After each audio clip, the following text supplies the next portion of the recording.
जय Hind. GS nexus current affair series में आपका स्वागत है। आज के भाग में हम शत्रु संपत्ति अधिनियम 1968 के बारे में जानेंगे। शुरू करते हैं खबरों के साथ। सैफ अली खान के परिवार को 15,000 करोड़ रुपए की पैतृक संपत्ति खोने का खतरा है। 2014 में शत्रु संपत्ति विभाग के संरक्षक ने भोपाल में पटौदी परिवार की संपत्ति को शत्रु संपत्ति घोषित किया था। सैफ अली खान ने संरक्षक के नोटिस को चुनौती दी। अब हम इसकी पृष्ठभूमि को जानते हैं।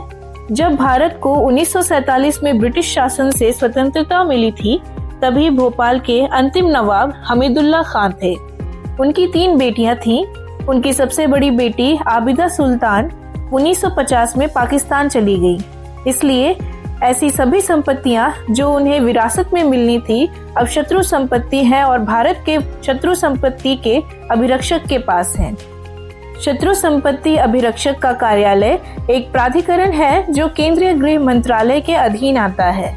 अब हम शत्रु संपत्ति अधिनियम क्या है इसे जानते हैं। शत्रु संपत्ति से तात्पर्य उन संपत्तियों से है जो संघर्ष के समय में पाकिस्तान और चीन जैसे शत्रु देशों में चले गए व्यक्तियों और संस्थाओं द्वारा छोड़ी गई थीं। 1965 और 1971 में पाकिस्तान के साथ युद्ध और 1962 में चीन भारत युद्ध के बाद भारत ने उन लोगों की संपत्तियों पर नियंत्रण कर लिया जिन्होंने इन देशों की राष्ट्रीयता अपनाने का विकल्प चुना था।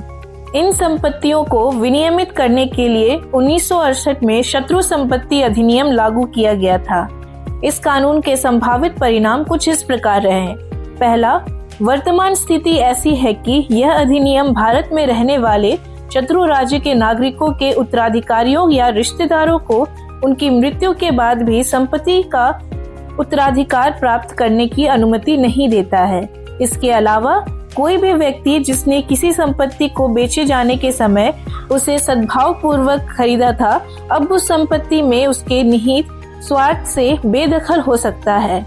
इस प्रावधान का विश्लेषण भारत रक्षा अधिनियम के साथ किया जाना चाहिए। दूसरा, भारत रक्षा अधिनियम 1962 उन नियमों को परिभाषित करता है जो बताते हैं कि भारत सरकार उन व्यक्तियों की संपत्तियों और कंपनियों को अपने अधीन कर सकती है जिन्होंने पाकिस्तानी नागरिकता ले ली है।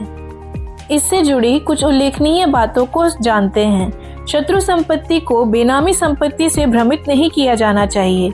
बेनामी संपत्ति किसी व्यक्ति द्वारा खरीदी जाती है, ना कि उसके नाम पर। यह संपत्ति उसके पति या पत्नी या बच्चे या किसी और के नाम पर होती है, जिसके लिए आय के ज्ञात स्रोतों से राशि का भुगतान किया जाता है।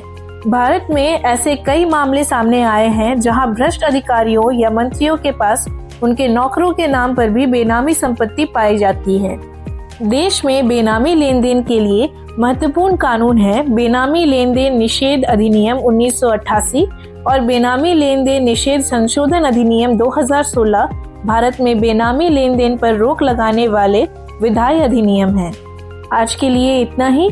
आगे इस तरह की महत्वपूर्ण जानकारियों के लिए जीएस नेक्सस के साथ जुड़े रहें।